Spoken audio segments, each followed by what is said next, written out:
नमस्कार, मैं रागनी आप सभी का प्रभाकर एकेडमी में स्वागत करती हूँ। फ्रेंड्स, हम लोग पिछले वीडियो में नान चॉम्स्की के भाषागत विकास के बारे में अध्ययन किए थे। तो चलिए आज हम लोग लॉरेंस कोहलबर्ग का नैतिकता के सिद्धांत के बारे में कुछ पॉइंट डिस्कस करते हैं। फ्रेंड्स, ये वीडियो किसी एग्ज़ाम देने वाले सभी बच्चों के लिए बहुत ही हेल्पफुल होने वाली है। तो फ्रेंड्स, आप लोग वीडियो को स्किप ना करते हुए ध्यान से देखिएगा। चलिए फ्रेंड स्टार्ट करते हैं। इसमें फर्स्ट पॉइंट है नैतिकता या मोरलिटी। मोरलिटी क्या होती है देखते हैं। यह वह गुण है जिससे हमें सही और गलत की पहचान होती है। बच्चा अपने सामाजिक परिवेश से ही नैतिकता और अनैतिकता को जानता है। क्या जैसा उसका बच्चे का समाज होगा बच्चे के अंदर वैसी नैतिकता आएगी। अगर अच्छा समाज होगा तो अच्छी नैतिकता आएगी, अगर गंदा समाज होगा तो उसके अंदर गंदी नैतिकता आएगी। इसमें अगला पॉइंट है कि कोहलबर्ग अमेरिका के एक मनोवैज्ञानिक थे। क्या कोहलबर्ग जो थे अमेरिका के एक मनोवैज्ञानिक थे जिन्होंने नैतिकता का सिद्धांत या नैतिक विकास का सिद्धांत दिया। कोहलबर्ग ने अपने प्रयोगों में छोटी कथाओं को उपस्थित कर उससे संबंधित नैतिक समस्याओं के संबंध में प्रश्न पूछते थे। क्या कोहलबर्ग जो है अपने प्रयोगों में छोटी कथाओं को जो शामिल करते थे। उनके द्वारा पूछे जाने वाली लघु कथाओं में से एक लघु कथा निम्न है। चलिए देखते हैं क्या है वो कथा। यूरोप में एक महिला मौत के कगार पर थी। डॉक्टरों ने कहा कि दवाई है जिससे शायद वह इनकी जान बच जाए। वो एक तरह का रेडियम था जिसकी खोज उस शहर के एक फार्मासिस्ट ने की थी। तभी की थी। दवाई बनाने का खर्चा बहुत था और दवाई जो है वाला दवाई बनाने के खर्च से 10 गुना ज़्यादा पैसे मांग रहा था। उस औरत का इलाज करवाने के लिए उसका पति हिंज जो था उस सबके पास गया जिनसे वह जानता था। तो पैसा मांगने उन सबके पास गया जिनको वह जानता था। उस औरत का इलाज करवाने के लिए उसका पति हिंज ने उसके पास गया जिसको वो जानता था।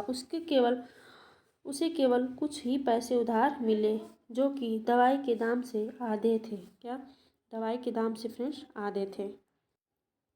उसने दवाई वाले से कहा कि उसकी पत्नी मरने वाली है, वो उसे दवाई को सस्ते में दे दे, वह उसके बाकी पैसे को बाद में दे देगा। फिर भी दवाई वालों ने मना कर दिया। दवाई वाले ने कहा कि मैंने यह दवाई खोजी है, मैं इसे बेचकर पैसा कमाऊंगा। तब हिंज ने मजबूर होकर उसकी दुकान तोड़कर वो दवाई अपनी पत्नी के लिए चुरा ली। इस कहानी के आधार पर कोहलबर्ग ने दो बातों पर बल दिया।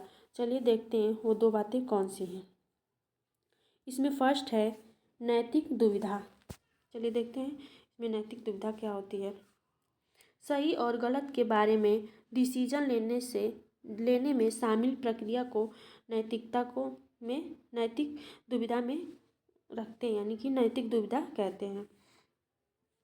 एग्जाम्पल जैसे हिंज अगर चोरी करेगा तो पुलिस पकड़ेगी और नहीं करेगा तो उसकी बीवी मर जाएगी। यानी कि हिंज के सामने दो दुविधाएं हैं। अगर दवाई चोरी कर लेगा तो पुलिस पकड़ लेगी और नहीं करेगा तो वो उसकी बीवी मर जाएगी। यही है नैतिक दुविधा। अगला है इसमें नैतिक तर्कड़ा। अगला क्या है फ्रेंड्स? नैतिक तर्कड़ा। चलिए देखते हैं नैतिक तर्कड़ा क्या है। सही और गलत में से किसी एक को चुनना, जैसे हिंज ने चोरी को चुना।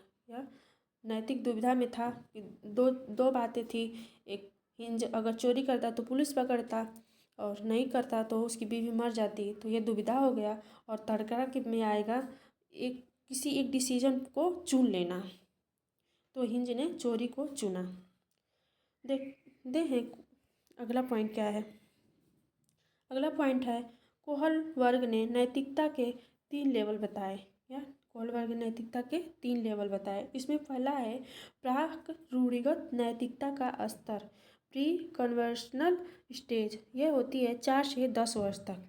इस अवस्था में नैतिकता शून्य होती है। क्या? 4 से 10 वर्ष के बीच में बच्चों के अंदर नैतिकता जो होती है शून्य होती है, यानी बच्चों को सही गलत के बारे में पता नहीं होता। इस अवस्था में नैतिक तरकड़ा दूसरों लोगों के मानकों के अनुसार चलती है। क्या? दूसरों लोगों के मानकों के अनुसार चलती है। अगला है फ्रेंड्स,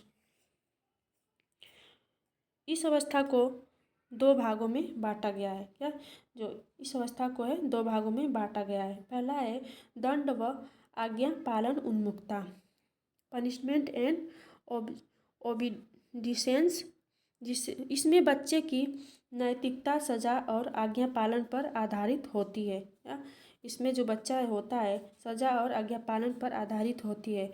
जब हिंज ने चोरी की थी तो बच्चों ने सोचा कि अगर वह चोरी करेगा तो उसे सज़ा मिलेगी, यानी कि जब ये पूछा गया कि क्या हिंज ने चोरी करके अच्छा किया है, तो बच्चों ने कहा नहीं, चोरी किया है तो उसे सज़ा ज़रूर मिलेगी।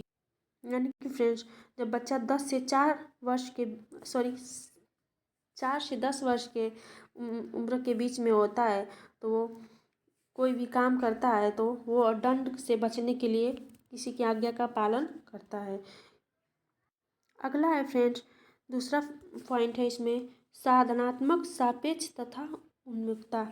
इस अवस्था की जैसे कि तैसे भी कहा जाता है, क्योंकि जैसा को तैसा भी कहा जाता है, क्योंकि इसमें जैसा व्यवहार कोई उसके साथ करेगा वैसा ही वह खुद भी करेगा।